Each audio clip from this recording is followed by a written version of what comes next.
이번 시간에는 영안이 열리면 영적인 수준에 따라 열린다라는 제목으로 설명을 하겠습니다. 영안이 열리는 수준은 성도의 말씀의 지식 정도와 신앙 경력과 성령의 임재 정도에 따라 차이가 생깁니다. 성령의 강력한 세례를 받고 성령의 강력한 지배로 인해 쓰러지거나 정신을 잃어버리는 사건이 생기면 우리는 전혀 다른 세계를 경험하게 됩니다.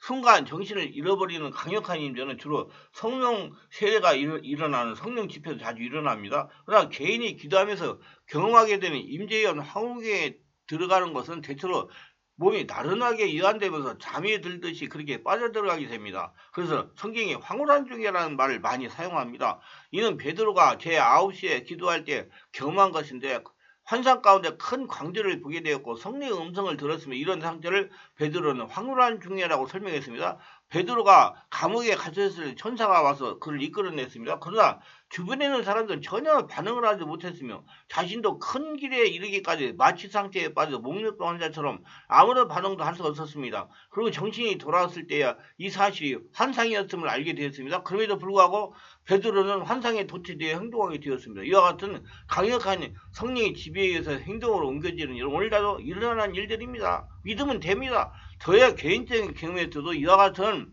비슷한 사실이 여러 번 꿈에 나타나는데 천사의 도우심과 그들과의 대화는 마치 꿈을 꾸는 것과 흡사하지만 실제적인 행동이 나타난다는 점에서 수동적인 꿈과는 차이가 있습니다.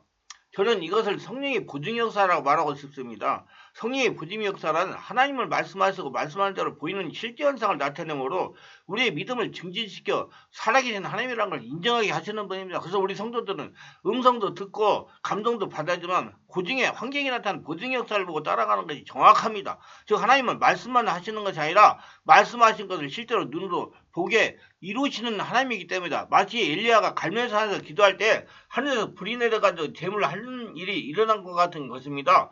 열왕기상 18장 30, 39절 저녁 소재 드릴 때 이런 선지자 엘리야가 나아가서 말하되 아브라함과 이삭과 이스라엘 하나님이 여호와여 주께서 이스라엘 중에서 하나님이신 것과 내가 주의 종인 것을 내가 주의 말씀대로 이 모든 일을 행한 것을 오늘날 알게 하옵소서. 여호와여 내게 응답하옵소서. 내게 응답하옵소서. 이 백성에게 주 여호와는 하나님이신 것과 주는 그들의 마음을 돌이키심을 알게 하옵소서 하며 이에 여호와의 불이 내려서 번제물과 나무와 돌과 흙을 태우고 또 도랑이물을 할는지라 모든 백성이 보고 엎드려 말하되 여호와는 하나님이시로다. 여호와는 하나님이시다 하니 이와 같이 하나님은 말로 끝내는 분이 아니고요. 실제 눈으로 보고 체험하게 하시는 분입니다. 그래서 욥기에 보면 욥은 욥기 42장 5절에 이렇게 말합니다. 내가 죽게 되어 귀로 듣기만 하였사오나 이제는 눈으로 주를 배웁나이다.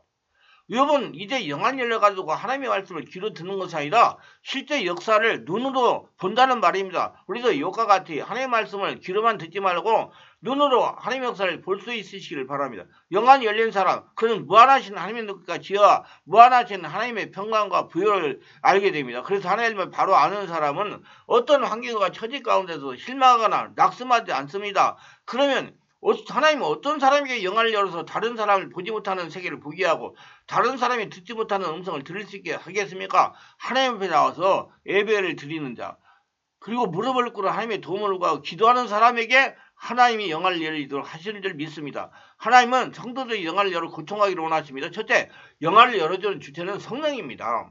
영안이 열리는 것, 그 영적 분들과 만나면 우리의 노력이나 기도와는 상관없으며 오로지 성령의 주관적인 역사에 의해서 발생하는 겁니다. 그러므로 이런 영적 경험을 기대한다고 해서 발생하는 것도 아니고 구한다고 해서 일어나는 것도 아닙니다. 아주 유연히 그리고 전혀 기대할 수 없는 순간에 성령의 주관하여 즉흥적으로 발생하는 것이며 우리 영적 수준이나 믿음의 정도와 상관없는 겁니다. 그렇기 때문에 환상을 보았다고 믿음이 좋다고 할 수가 없는 겁니다. 아직 말씀과 성령으로 치유되고 수송되지 못한 성도에게도 얼마든지 영안을 열어가지고 신비한 현상을 체험할 수가 있는 것입니다. 근데 안타까운 것은 자신이 영화로 환상으로 무엇을 보았다고 하면서 분별없이 떠들고 다닌다는 것을 위험한 일인 것입니다. 성령의 강력한 임재와 그에 따른 영적 경험은 하나님부터 오는 선물인 겁니다. 바울은 말할 수 없는 그의 은사를 받으며 하나님께 감사하노라. 그래서 고린도후서 9장 15절에서 그러므로 영안이 열려 영적인 실존을 경험하게 되는 것은 말로 표현할 수 없는 선물입니다. 그러나 우리가 여기서 구분해야 할 한 가지가 있는데 바로 영적 분별력에 관한 것입니다. 영적 분별력은 은사 가운데 하나도 영적 전쟁을 위한 귀한 무기입니다. 성령께서 주시는 이 은사는 마귀를 멸하기 위해서 성도들 가운데 나누어 주시는 성령의 은사입니다. 이 은사는 영적 실체를 접속할 수 있고 그 실체를 파악할 수 있는 능력입니다. 마귀는 성경의 바탕으로 구별할 수 있기 때문에 특별히 영별의 능력을 받지 않아서라도 가능한 일입니다. 마귀가 하는 일은 성경이 잘 기록되어 있습니다. 악령의 열매에 관해서도 다양하게 언급되어 있기 때문에 우리가 이런 악령들의 일을 분별하기 위해서 성령 말씀에 대한 해박한 지식을 갖춰야 되는 것입니다. 말씀은 모든 것을 분별하는 기준이 되기 때문입니다. 그러나 귀신의 경우에는 영적 분별력을 은사로서 받아야 됩니다. 귀신이 들려서 나타나는 다양한 증상들이 질병에 의해서 나타나는 증상과 성령으로서 나타나는 현상과 비슷하기 때문에 육적인 지식과 안목으로는 전혀 구분할 수가 없습니다. 이런 경우는 반드시 말씀과 성령으로 거듭난 영적 분별력이 있어야 됩니다. 그 분별력은 영안이 열려서 영적 실체를 보는 것 같은 기능을 하게 됩니다. 이런 경우에도 영안이 열린다는 표현을 하게 됩니다. 이 그런 영분별력을 갖추고 있거나 축기 능력을 가진 사역자의 경우는 자신에게서 역사하는 성령의 도움으로 다른 사람의 영안을 열기도 할 수 있습니다. 이 경우는 엘리야가 그에 좀 게하시의 눈을 열어서 영적 실체를 볼 수 있게 해주었듯이 흔하지는 않지만은 타인의 눈을 열어가지고 영적 실체를 보게 할 수도 있습니다. 이는 타인의 성령의 임재에 들어가게 하여 보게 하는 것입니다. 예를 들어 어느 교회 목사님은 축기 사역을 할 때 영의 눈이 열린 사모님이 보게 하고 목사님은 축기하는 것 같은 경우입니다. 저의 경험으로 볼 때 안수하면 영적으로 예민한 사람은 영안이 열려서 영적 존재를 보았다고 말하는 경우가 있었습니다. 몸에 안수할 때 하늘로부터 천사가 임하는 걸 보았다고 말합니다. 때로는 자신의 주변에 천사가 정렬되어 있는 환상을 보기도 합니다. 때로는 주님이 자신에게 다가와서 안수해줬다는 고백도 합니다. 치유를 위해서 안수할 경우에 이런 경험하는 환자들이 간혹 있었습니다. 어느 여목사님은 자신의 질병을 위해 저에게 와서 저에게 성령의 임재 치유 안수 기도를 받을 때 하얀 옷을 입은 사람들이 와가지고 자신을 만져주면서 이제 너의 질병에서 치유를 받았다고 말하는 경우가 같은 것입니다.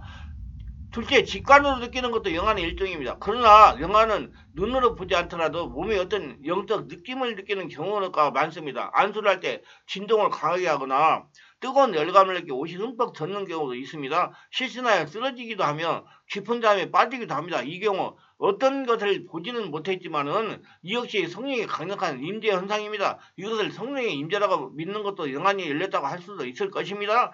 성령의 영적 임재는 눈으로 확인할 수 있는 환영을 경험하는 것으로 몸으로 무언가를 느끼거나 정서적으로 깊은 위안과 안위를 경험하는 것도 일종의 영안이라고 볼 수 있는 것입니다. 보는 것이나 느끼는 것이나 일종의 영의 감각기관을 통해서 영적 실존을 경험하는 것입니다. 눈으로 볼 수는 없었다고 해도 마치 보는 것 같은 강력한 느낌을 받을 수 있습니다. 평안과 위로의 힘을 얻는 등의 효과가 나타납니다. 말할 수 없는 위로와 말할 수 없는 광경 모두가 다 하나님부터 오는 선물인 것입니다. 우리는 영을 여러 가지 실전을 보는 것처럼 느낄 수도 있고 다만 가슴으로 몸으로 그런 느낌을 받을 수 있는 것입니다. 이 모든 것이 영안의 열림이라고 표현할 수가 있습니다. 몸으로 느끼고 손으로 느끼고 느낄 수가 있다는 거면 그것도 다 영안이라는 겁니다. 성령이 알려주시는 거기 때문에 기도할 때 어떤 보이지 않는 손길에 자신을 감싸거나 어루만지는 것 같은 느낌을 받을 수 있습니다. 때로는 기도하는 장소의 분위기가 말로 설명할 수 없을 정도로 그윽하고 평안하게 느껴지며 온화하고 밝게 느껴집니다. 반대로 음산하고 스산한 바람이 부는 것 같고 소름이 끼치기도 합니다. 이 모든 것이 다 영안이 열린 상태라고 설명할 수 있습니다. 이는 내 영이 성령의 감동으로 나에게 실제로 느끼게 하여 알게 하는 겁니다. 이런 현상은 성령의 임재가 강한 상태이거나 반대로 성령의 강력한 임재에서 악령의 자신을 숨기지 못하고 자기가 가지고 있는 특성을 노출하여 본인에게 알게 하는 것입니다. 이것을 성령 은사에서는 지식의 말씀 은사라고 합니다. 성령께서 이러한 영적 실체를 경험하게 하시는 목적은 여러 가지일 겁니다. 다양한 목적이 있지만 가장 분명한 것은 우리 영이 그리스도로 인해서 살아납니다. 기도를 통해서 영이 자라고 있습니다. 우리가 육안으로 볼 수 없는 영적 존재들이 실존에 있다는 사실을 믿음으로 알게 하는 겁니다. 영이 죽은 불신자들은 이런 사실을 알 수 없어요. 우리는 이 사실을 말씀으로 이해하고 실체를 체험하고 경험함으로 알 수가 있습니다. 이건 공통된 목적일 겁니다. 실존하시는 영이신 하나님과 그의 피조물인 다양한 천사들과 악령들을 영으로 감각하고 파악할 수 있기 때문에 우리는 하나님의 존재를 믿고 확신하고 체험하게 되는 것입니다. 성령의 깊은 임재를 체험하여 예민한 영적 지각으로 영안이 열어가시기를 바랍니다. 그래서 자신의 심령 상태를 정확히 보고 치유하여 영성을 회복하여 가시기를 바랍니다. 영화는 자신을 보라고 열리는 겁니다. 손으로 느끼고 눈으로 보고 모든 것이 다 영화입니다. 성령 세례받으고 내 몸에서 찌릿찌릿하다 모두 다 영화이라는 걸 이해하시고 그래서 자신을 성령이 충만함 받아서 예쁜 은혜를 날마다 체험하며 영광 돌리시고 살아계신 하나님이 내 안에 주인으로 계신다는 걸 이해하시길 바랍니다. 이 말씀이 은혜가 되시고 유익하셨다면 구독, 좋아요를 부탁합니다. 제가 설교에 동영상을 올리는데 큰 힘이 됩니다. 감사합니다.